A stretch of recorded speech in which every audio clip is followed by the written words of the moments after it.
Proverbs Chapter 19, through the Bible. Part 2. Many will entreat the favor of the prince, and every man is a friend to him that giveth gifts. Proverbs 19, verse 6.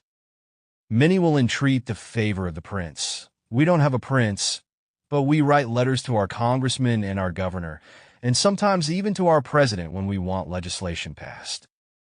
Every man is a friend to him that giveth gifts. That is certainly true. A man will have plenty of friends as long as he is giving out gifts. All the brethren of the poor do hate him. How much more do his friends go far from him? He pursueth them with words, yet they are wanting to him. Proverbs 19, verse 7. The brethren of the poor may not hate him as we think of hateful behavior. Often they just don't have anything to do with him.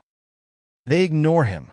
A prosperous man may see his ne'er do well brother drive up in an old jalopy, so he says to his wife, "Let's get into the bedroom and lock the door and make him think that we're not home."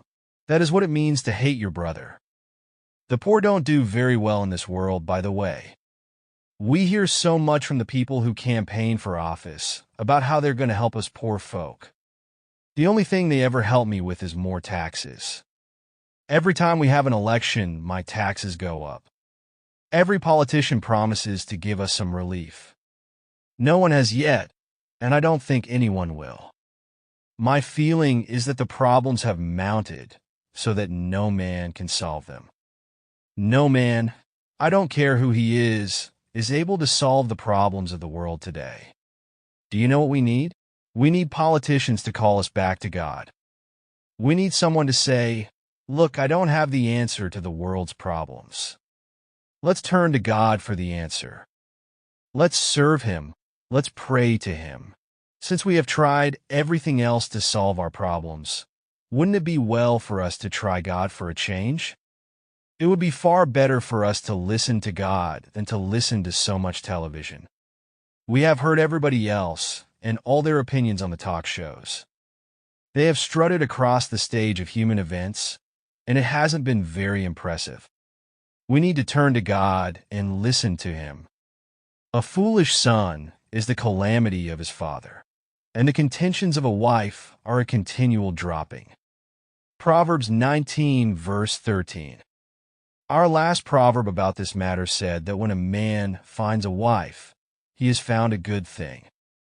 That is, he finds the other half of him, and she is to be a helpmeet for him. She is not to be a servant. Where do people get the idea that the wife is to obey the husband? The wife is to submit herself to her husband provided he is the right kind of man. If he is not, I don't think God has asked her to submit herself. The only instructions I find about submission apply to the Christian home. A wife is to submit to a Christian husband who loves her just like Christ loves the church. When a woman has that kind of husband, she can submit herself to him. This proverb almost makes one laugh, even though it tells of a tragic situation. Think of the poor husband who has a foolish son and also has a wife who is contentious.